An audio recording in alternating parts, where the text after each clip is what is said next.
Here's every antagonist in Avatar The Last Airbender and The Legend of Korra, ranked by how likely I believe their plan was at succeeding. Number 12 is Prince Zuko and General Iroh. Their plan was to capture the Avatar so Zuko could return home. The reason I put this at the bottom of the list is because it ultimately wasn't what Zuko actually wanted, and Iroh was trying to convince Zuko to give up on this plan and restore his honor his own way. While this is the only plan that arguably manages to succeed, Zuko lost what truly mattered to him, his relationship with his uncle, to do so. So I think that this plan was always destined to fail. Number 11, Combustion Man. I don't know if this character really had a formal plan, but he wanted to track down the Avatar and kill him. It's probably as straightforward as him wanting the honor of killing Aang, or because he truly believed in the ideals of the Fire Nation. Ultimately, his head-on approach got him killed at the end, and he was better off just taking money from Zuko. Number 10, Long Feng. This character was such a clown.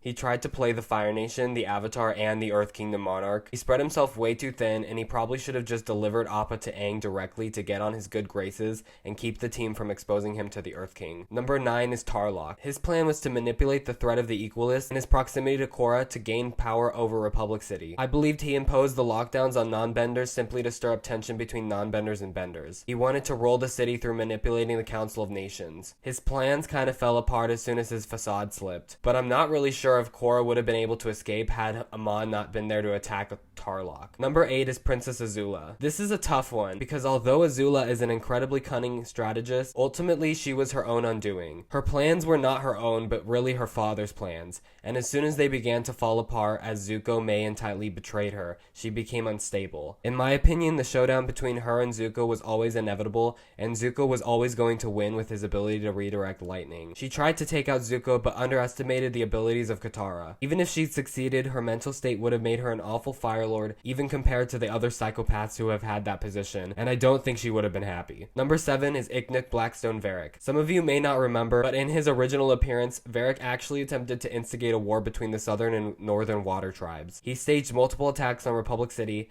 and would have never been found out if it wasn't for Mako. His real undoing was the fact that he wasn't smart enough to avoid using the same explosives on set as he used to commit a crime. His plan wasn't bad though. He used a mixture of propaganda, false flag operations, and instigation to profit off of the war and buy up competition like future industries. He even managed to escape from prison after being arrested and presumably receive a pardon after helping defeat Kuvira. Number 6 is Kuvira. She seems to be only in her mid-20s in book 4, but managed to almost completely unite the Earth Kingdom under her empire. She used threats and manipulation to do so, but she sure was efficient. Recruiting Varrick and Zhu Li and even Bolin was a genius move on her part, in my opinion. However, I think her plan got way out of hand, and she should have just cut her losses and negotiated something either when Prince Wu was supposed to be crowned or when she had Republic City under fire. Number 5 is Amon and the Equalists. Amon, born Noatak, was an incredibly powerful bloodbender, and he could use it to take away people's bending. He had planned for the Avatar to eventually come to Republic City, which was a smart move in my opinion, and he was pretty adept at manipulating Korra and even Tenzin, the Council of Nations, and Republic City Police. Training a force of chi blockers and branding himself as a revolutionary leader for non-benders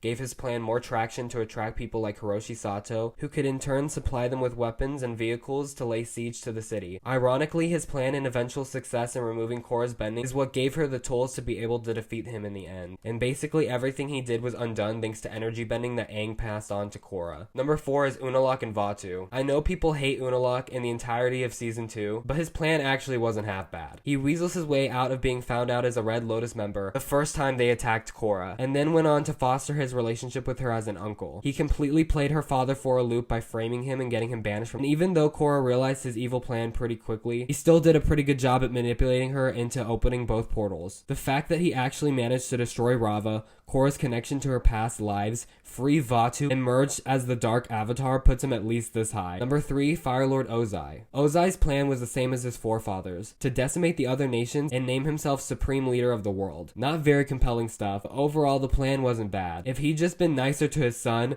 he might have actually been able to defeat Aang using lightning, since the Avatar wouldn't have had any way to counter it if Zuko hadn't taught him redirection. Also, the gang would have never known about Ozai's plan to attack the Earth Kingdom during Sozin's Comet. To be fair, there was no way that Ozai could have known that the Avatar would have reappeared just a few months before Sozin's Comet. Number 2, Zaheer and the Red Lotus. The Red Lotus were an extremist organization whose goals were to create a new world without hierarchy by assassinating world leaders. This included the Avatar, with their plan to induce the Avatar state in order to end the Avatar cycle. Their first attempt at doing so was nearly successful, aided by Korra's uncle Unalaq, but thwarted by Sokka, Korra's father Tarlock, Zuko, and Tenzin. The Red Lotus were imprisoned in specialized cells, and would have remained that way had harmonic convergence not restored the air nomads. However, Zaheer in particular took advantage of this opportunity to great effect, and I think they did a pretty good job at formulating a plan to attack Korra while trying to evade being arrested. Number 1 is Admiral Zhao. If Zhao wasn't such an arrogant tool, he honestly probably would have destroyed the entire Avatar world. It was honestly pretty smart of him to seek out the knowledge for the war at Wan Shi Tong's library and destroy all evidence of the Fire Nation. However, his first problem was trying to destroy the Moon Spirit before capturing the Avatar. He probably should have just teamed up with Zuko instead of trying to assassinate him. He could have just lied and told him he would have given him credit for capturing the Avatar and let him sneak into the Northern Tribe like we see him do,